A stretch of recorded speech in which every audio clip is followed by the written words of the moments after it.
आपल्याला असा हा एक रिझ्यूम फॉर्मॅट तयार करायचा आहे. आपण आता ते कसं करायचं ते स्टेप बाय स्टेप बघूयात. सर्वात आधी जे काही आपल्याला वर्डमध्ये करायचं असतो प्रोजेक्ट, रिझ्यूम म्हणा, लेटर म्हणा, ते आधी काय करायचं, सुरुवातीला एकाखाली एक एंटर करून जशा ओळी आहेत त्याच्या टाईप करायचा. एखादी हेडिंग पूर्ण जर अशी कॅपिटलमध्ये असेल तर कीबोर्डवरून कॅप्स लॉक ऑन करा आणि ती हेडिंग पूर्णपणे टाईप करा. इथे जर तुम्ही तुमचं स्वतःचं जर बायोडाटा करत असाल तर तुम्ही इथे तुमचं डिटेल्स माहिती टाकू शकता. जर नसेल करायची, ह्या रिझ्यूममध्ये जे आहे ते बघून तुम्ही टाईप करू शकता. कॅप्स लॉक बंद करा आणि पुन्हा ॲज इट इज टाईप करायला घ्या.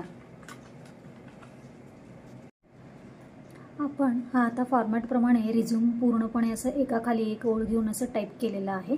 आता आपण याला फॉर्मॅटिंगला घेऊयात. आपल्याला जो फॉर्मॅटिंग करायचा त्या पद्धतीने फॉर्मॅट केलं तरी चालेल किंवा तुम्हाला जसं पद्धतीने करत तसं देखील करू शकता, पण त्या फॉर्मॅटने केलं तर ॲज इट इज छान वाटेल. आता रिझ्यूम हा शब्द कधीही हेडिंग जी असते ती बोल्ड असते, मध्यभागी करायची असते. तर हे आपण फॉन्ट पॅरेग्राफ ऑप्शन करूयात. आपण आता फॉन्ट टॅबमधून याला बोल्ड केलेलं आहे. छानसं आपण त्याला एक फॉन्ट घेऊयात. टाइम्स न्यू रोमनच हा फॉन्ट घेऊयात, छान वाटतो. त्याच्यानंतर पॅरेग्राफमध्ये सेंटरची अलाइनमेंट करूयात किंवा तुम्ही कंट्रोल ई ही पण शॉर्टकट की वापरून याला रिझ्यूम या शब्दाला मध्यभागी घेऊ शकता. आपण आता त्याला एक अंडरलाईन करूयात. यू असं हे याला क्लिक केलं की अंडरलाईन एक येईल आणि ह्याची फॉन्टची साईज योग्य अशी ठेवूयात. मी सध्या याला 22 अशी फॉन्ट साईज ठेवते. त्याच्यानंतर आपल्याला हे जे शब्द आहेत ते एकाखाली एक नीट एका लाईनीत घ्यायचे. ह्याची लाईन स्पेसिंग आपल्याला कमी करायची. पहा, टाईप करताना एंटर केलं की असा एवढा गॅप पडतो.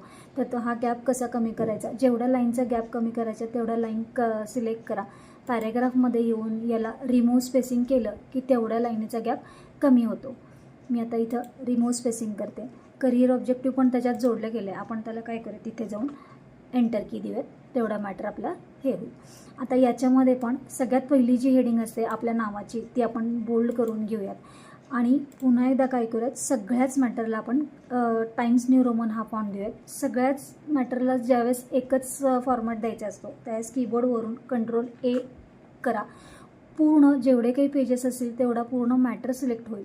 फॉन्टमध्ये येऊन आपण त्याला टाइम्स न्यू रोमन हा असा फॉन्ट देऊयात. पहा, शब्दांची रचना आहे ती बदललेली आहे. योग्य असं आपण फॉन्ट दिलेला आहे. आता जिथे जिथे मेन हेडिंग असतात त्याला आपण बोल्ड करून घेऊयात. ईमेल हा शब्द बोल्ड करूयात.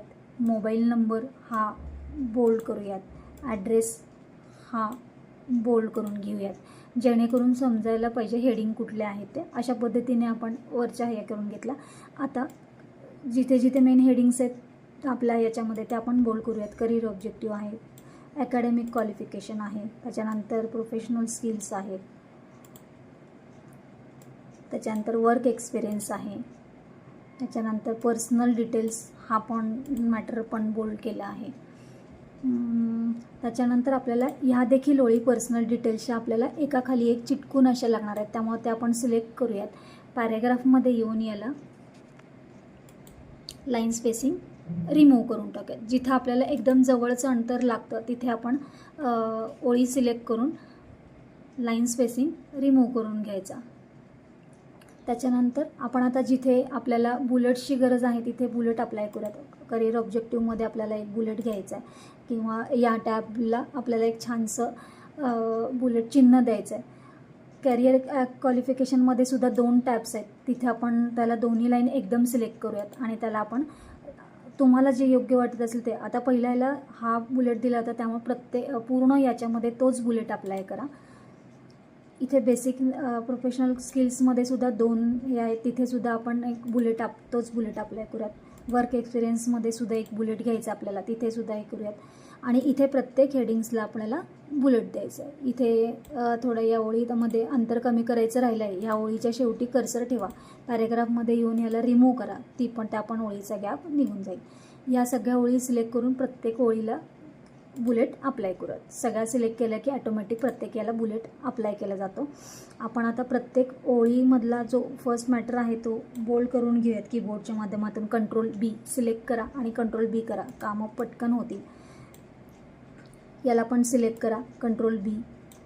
हेडिंग सिलेक्ट करा, कीबोर्डच्या माध्यमातून कंट्रोल बी किंवा सिलेक्ट करा. इथं फॉन्ट टॅबमधून आपण बी या ऑप्शनला क्लिक करूयात बोल्डला, तिथून सुद्धा केलं तरी चालेल.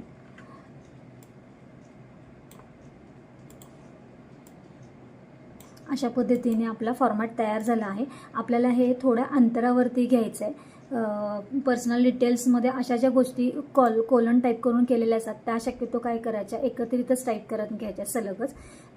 फादर्स नेम नंतर कर्सर ठेवायचं. आपल्याला किती अंतरावरती घ्यायचं आहे ते कीबोर्डवरती टॅब नावाची की असते, ते टॅब प्रेस करा. आपल्याला किती अंतरावर घ्यायचं आहे, साधारण या अंतरावरती आपल्याला ठेवायचं आहे. कोलन नंतर पुन्हा काय करा, एक टॅब द्या, जेणेकरून तो तेवढ्या जागेवरती स्टेबल राहील. पुन्हा आपल्याला डेट ऑफ बर्थमध्ये सुद्धा तसंच कोलनच्या आधी कर्सर ठेवा. आपण जेवढे आधी वरती टॅब घेतले होते तेवढे टॅब प्रेस करा. त्याच्यानंतर कोलनच्या नंतर एक टॅब द्या. इथे सुद्धा जेंडरला सुद्धा तसंच टॅब देऊन कोलन एकाखाली एक आणून घ्यायचे आणि कोलन नंतरचा पण मॅटर टॅब देऊन एकाखाली एक आणून घ्यायचा. अशा पद्धतीने प्रत्येक मॅटरचा कोलन टॅब देऊन हे करायचा, स्पेस द्यायचा नाही. स्पेस दिला की एकाखाली एक येत नाही. अशा पद्धतीने आपला मॅटर आपण बायोडाटाच आपण अशा पद्धतीने फॉर्मॅट केलेला आहे. प्लेस आणि डेटची हेडिंग थोडी प्रमाणात वाढवून घेऊयात, जेणेकरून त्या पेजमध्ये आणखीन खूप जागा आहे खाली. आता ही जी साईनची हेडिंग ठेवलेली आहे किंवा खाली जी हेडिंग आहे ती टॅबच्या ह्याच्याने किंवा इन्क्रीज इंडेंटच्या माध्यमातून, इन्क्रीज इंडेंट केलं की डेट पण हलती आहे, त्यामुळं काय करा, त्या टॅबच्या माध्यमातून त्याला तुम्ही पुढे पुढे घेऊन जाऊ शकता. हे अशा पद्धतीने आपण हा रिझ्यूम फॉर्मॅट तयार केला आहे. पाहूयात आपण याचा प्रिव्ह्यू कसा दिसतोय ते. याचा जर प्रिव्ह्यू आपल्याला पाहायचा असेल तर फाईल मेनूमध्ये यायचा, त्याच्यामध्ये प्रिंटला क्लिक केलं की आपल्याला ह्या फाईलचा प्रिव्ह्यू दिसत आहे. आपण पाहू शकतो काही ओळी आपल्या याच्यामध्ये गेल्यात का, वर खाली गेल्यात का, तर आपल्या ओळी वर खाली गेलेल्या नाही आहेत. पूर्ण मॅटर एका पेजमध्ये बसलेला आहे. एका पेजमध्ये जर मॅटर बसलं नाही तर फॉन्टची साईज कमी जास्त करून आपण एका पेजमध्ये तो मॅटर घेऊ शकतो. आपण याला आता बॅक केलं, फाईल मेनूमध्ये बॅकचं ऑप्शन आहे, आपण पेजवरती येतो. ह्या अशा पद्धतीचा आपल्याला 5 मिनिटामध्ये आपला रिझ्यूम रेडी झाला.